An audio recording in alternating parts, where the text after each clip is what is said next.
여러분이 부담을 가졌던 성구암송이 끝났습니다.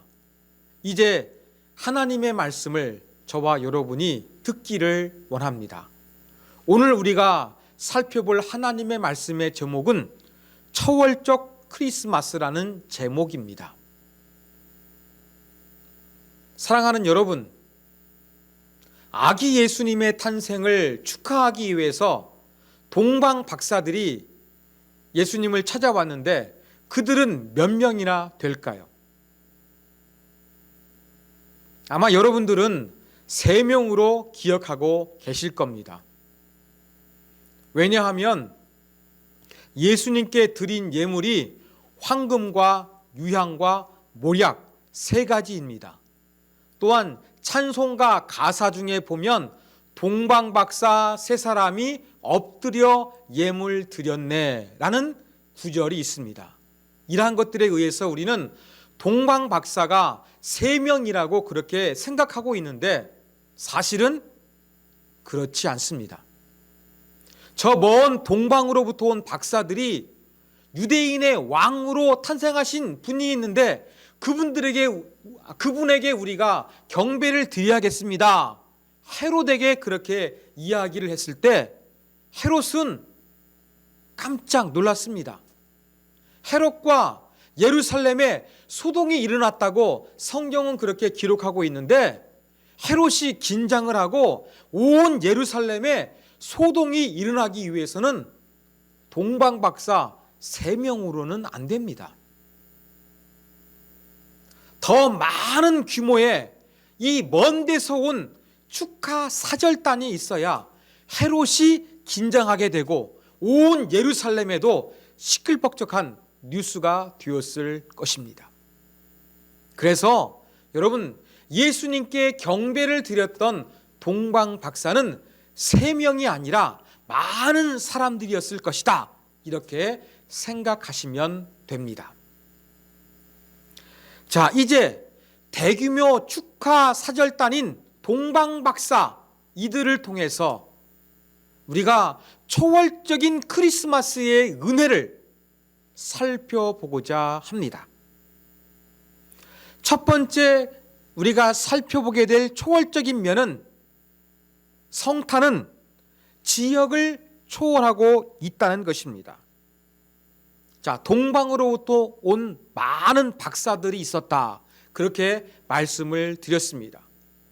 동방은 어디일까요? 바로 이 이스라엘 땅 오른편이었습니다. 그 동방이라고 했는데 구체적으로 어느 지역을 의미하겠습니까? 성경은 동방에서 온 사람들이 어디인지 구체적인 지명을 기록하고 있지 않기 때문에 우리는 추정해 볼 수만 있습니다. 확실하지는 않습니다. 그런데 동방 박사들이 드렸던 황금과 유향과 몰약이라는 이러한 선물을 통해서 그들이 아라비아로부터 왔을 것이다.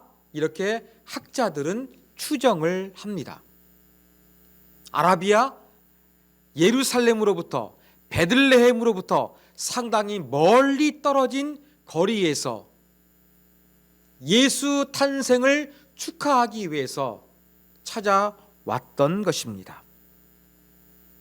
이렇게 아기 예수님의 탄생을 기뻐하고 경배를 올려드렸던 사람들은 팔레스틴 지역에 있는 사람들이 아니라 지역을 초월해서 저 동방 멀리 있는 사람들이 예수님께 찾아왔던 것입니다. 우리의 구원자 예수 그리스도의 탄생을 지역을 초월해서 경배함으로 말미암아 예수님은 지역을 초월한 구원자이심을 우리 가운데 가르쳐주고 있습니다. 두 번째 초월적인 특징은 민족을 초월하고 있다는 것입니다. 첫 번째 설명드리면서 동방 박사들은 지역을 초월해서 먼 지역에서 온 사람들이라고 그렇게 제가 말씀을 드렸습니다. 먼 데서 온 사람인데 그들은 어떤 사람들이었을까요? 유대인이었을까요? 북이스라엘이 멸망하고 남유대가 멸망을 당했습니다. 그들은 나라의 주권을 잃어버리게 되었습니다. 바벨론 포로로 끌려가게 되었습니다. 그래서 유대인들은 이곳저곳에 많이 흩어져 살았습니다. 이렇게 여러 지역으로 흩어진 유대인들을 디아스포라 유대인 이렇게 말하고 있습니다. 그렇다고 한다면 아기 예수님을 찾아 경배하기 위해서 온 박사들은 먼 데서 왔는데 그들은 유대인이었을까요? 흩어진 유대인들이었을까요? 아닙니다. 그들은 이방인들이었습니다. 민족을 초월해서 이방인들이 예수 그리스도의 탄생을 축하하기 위해서 찾아왔다는 것입니다. 이방인이 예수님께 경배를 드렸다는 것은 무엇을 의미하겠습니까? 예수님의 구원은 민족을 초월한다는 것을 상징적으로 보여주는 것입니다. 세 번째 성탄의 초월적인 특징은 방법을 초월하고 있다는 것입니다. 저 멀리 있는 지역에 있는 사람들, 이방 사람들이 예수님을 경배하기 위해서 찾아왔습니다. 그들은 무엇을 하는 사람이었을까요? 성경은 그들을 박사들이라고 표현하고 있습니다. 여기에서 말하는 박사는 의학 박사, 또 철학 박사, 문학 박사 이러한 자들이 아닙니다.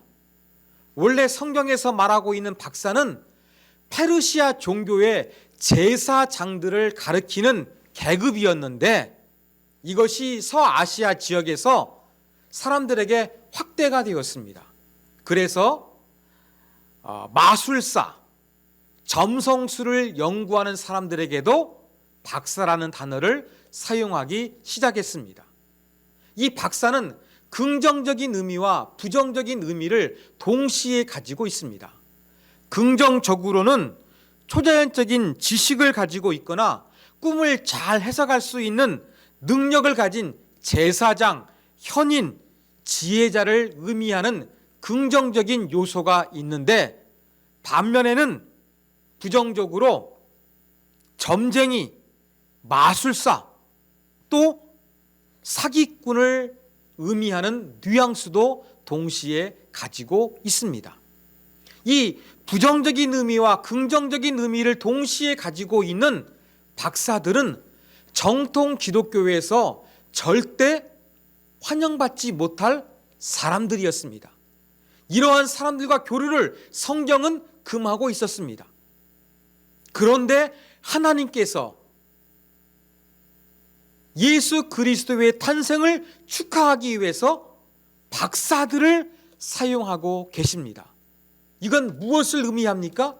하나님께서 정통 기독교의 방식을 초월해서 우리의 구원자 예수 그리스도의 탄생을 알리고 있다는 것입니다. 하나님은 이렇게 우리의 상상을 초월해서 천문학적인 방법, 문화적인 이방적인 방법들을 동원하시어서 우리의 구원자를 알리시고 선포하시는 방법으로 사용하셨다는 것입니다. 이것이 바로 성탄은 방법을 초월하고 있다, 뛰어넘고 있다, 이것을 잘 보여주고 있습니다. 마지막 네 번째 성탄의 초월적인 특징은 시간을 초월한다는 데 있습니다. 동방의 박사들은 별을 따라 예수님을 경배하기 위해서 이동해서 목적지에 도착했습니다. 이 별은 어떠한 별일까요? 어떠한 성경학자들은 이 별은 성경이 기록될 당시에 천문학적인 특성을 반영하는 현상일 것이라고 그렇게 해석하기도 합니다. 그러나 여기에서 말하는 별은 하나님께서 특별히 사용하신 별로서 이해하는 것이 보다 타당한 것 같습니다. 이렇게 하나님이 특별히 사용하신 별을 따라 동방의 박사들은 아기 예수님께 경배를 드렸습니다. 그 시점이 언제일까요?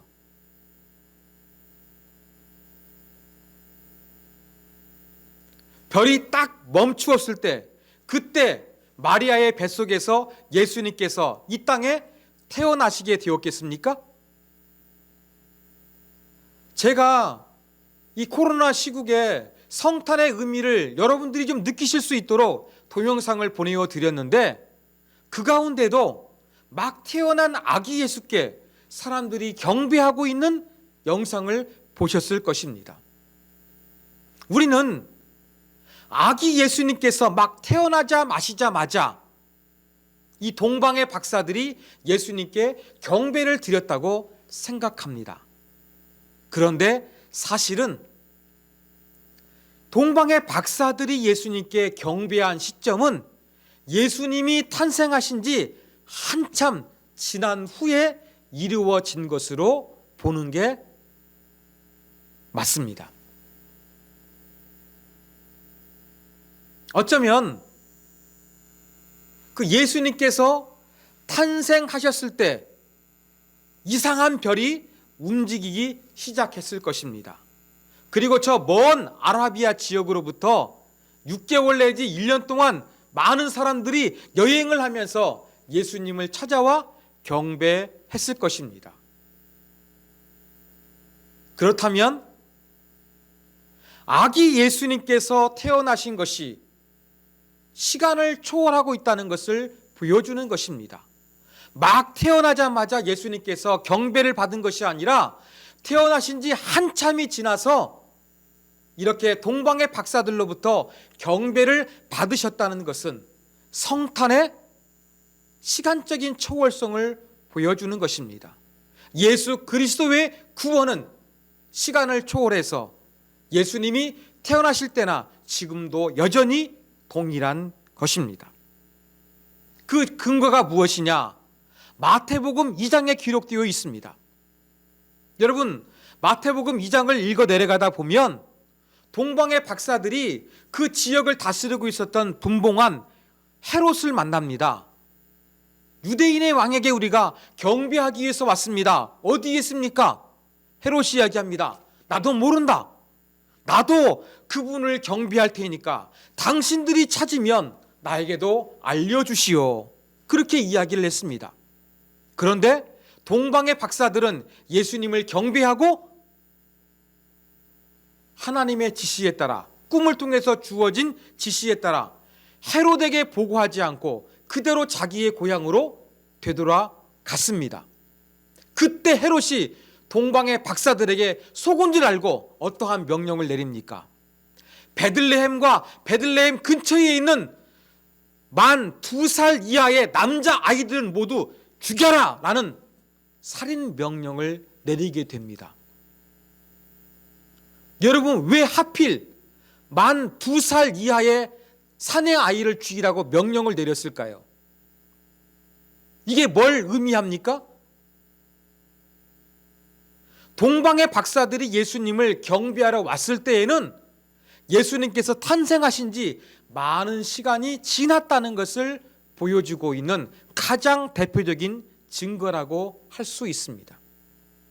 그렇다고 한다 그러면 우리는 본문 속에서 성탄은 시간을 초월하고 있다는 내용을 얻을 수 있습니다.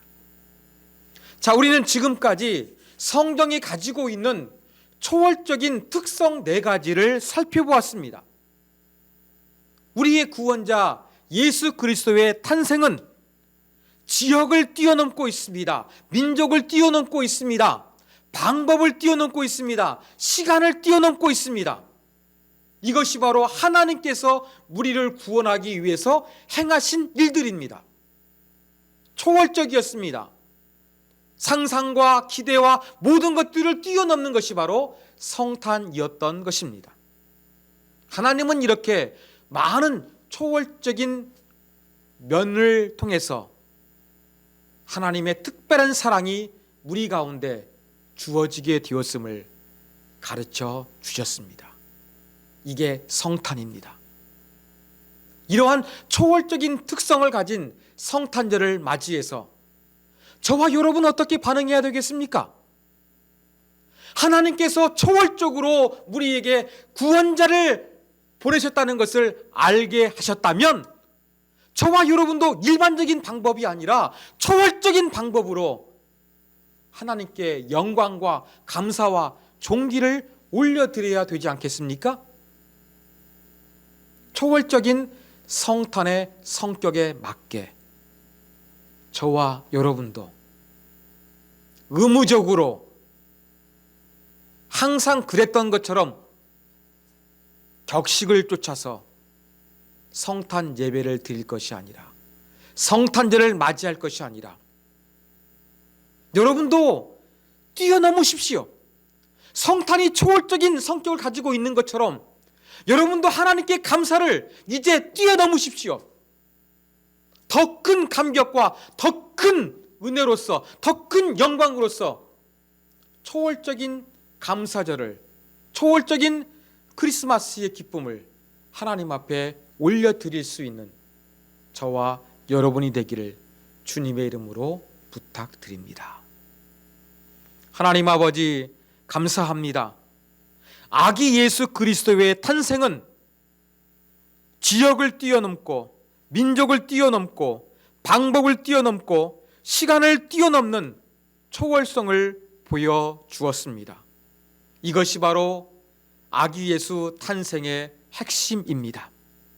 이러한 놀라운 초월적인 면을 성탄을 통해서 보여주셨기 때문에 이제 우리도 틀에 박힌 감사, 형식적인 감사, 의례적인 감사가 아니라 정말로 하나님의 구원의 은혜에 감사하고 즐거워하는 마음으로 성탄을 축하할 수 있는 우리 모두가 되도록 주의 성령으로 감싸 주시옵소서. 예수님의 이름으로 기도하옵나이다. 아멘.